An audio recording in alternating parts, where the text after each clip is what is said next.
अब मैं तकरीर के मैदान में आप हजरात को ले चलता हूँ।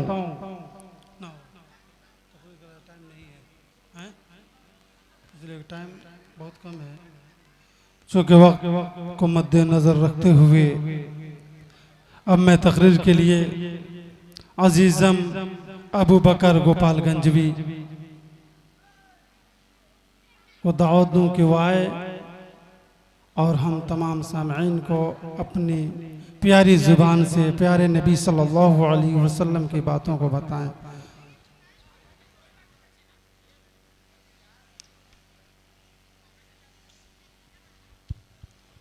अस्सलामु अलैकुम वरहमतुल्लाहि वबरकातुहू। अल्हम्दुलिल्लाहि रब्बिल आलमीन वस्सलातु वस्सलामु अला रसूलिहिल मुबीन व अला आलिहि व सहबिहि अजमईन। अम्मा बाद, क़ाल अल्लाहु तआला इज़ा ज़ुलज़िलतिल अर्दु ज़िलज़ालहा व अख़रजतिल अर्दु अथक़ालहा। सदक़ल्लाहुल अज़ीम। एक दिन ऐसा भी आने वाला है जिस दिन ये दुनिया तबाह हो बर्बाद हो जाएगी, इसका वजूद भी खत्म हो जाएगा। एक रोज सारे लोग अपने कामों में मशगूल होंगे।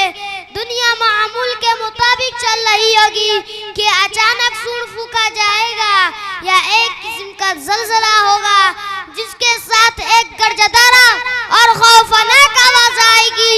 उसकी हैबत से सीने फट जाएंगे, आंखें पथरा जाएगी। जो जहां होगा वही खत्म हो जाएगा। जमीन दहल जाएगी, आसमान रूई के गालों के तरह उड़ता फिरेगा। पहाड़ रेजा रेजा हो जाएंगे, सूरज बेनूर हो जाएगा, सितारे गिर पड़ेंगे, समंदर में भूचाल आ जाएगा। माँ अपने दूध पीते बच्चे को भूल जाएगी। 10 माह की हामले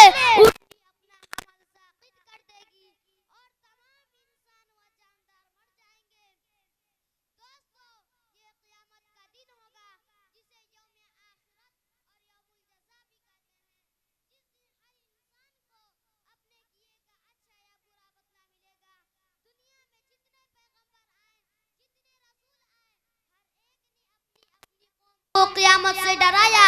क़यामत की तैयारी की और कोई नहीं होगा।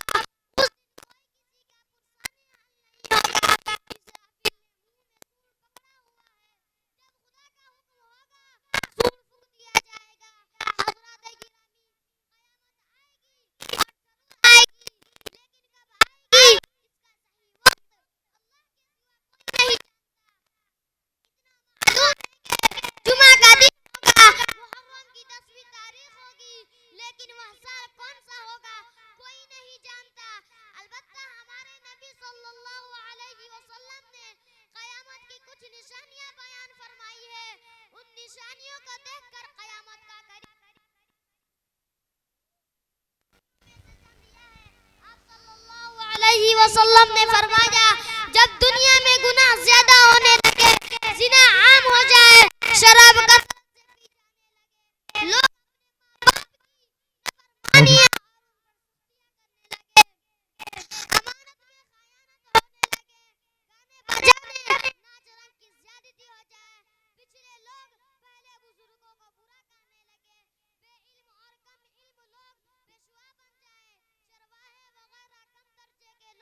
बड़ी ऊंची ऊंची इमारतें बनाने लगे, नाकाबिल लोगों को बड़े बड़े ओहदे मिलने लगे, तो समझो कयामत करीब आ गई है। मोहतरम बुजुर्गों, उन निशानियों की रोशनी में देखा जाए तो लगता है अब कयामत बहुत करीब है। कुछ नहीं मालूम कि कब क्या होगा। बस अक्लमंदी का तकाजा यह है कि हम सब कयामत से पहले इसकी तैयारी कर ले, वरना हम उस वक्त पछताएंगे जबकि हमारा पछताना किसी काम का नहीं होगा। जिस दिन हसरत व अफसोस के सिवा कुछ नहीं होगा और नदामत व शर्मिंदगी से हमारे सर झुके हुए होंगे। दुआ है अल्लाह ताला से हम सबको यौम आखिरत की सही तैयारी की तौफीक अता फरमाए। इन्हीं चंद बातों पर मैं अपने बातों को ख़त्म करता हूँ। वमा अलैना इल्लल बलाग। अल्हम्दुलिल्लाह अल्हम्दुलिल्लाह। ये थे अजीज़म अबू बकर सल्लमहु। बस ये नमूना है, मैं दिखलाता चलूं कि आप हजरात के सामने ये नमूने ये बताना चाहते हैं। खुदी को कर बुलंद इतना के हर तकदीर से पहले, खुदी को कर बुलंद इतना के हर तकदीर से पहले खुदा खुद बंदे से पूछे बता तेरी वजह क्या है। फिर मैं तकरीर के लिए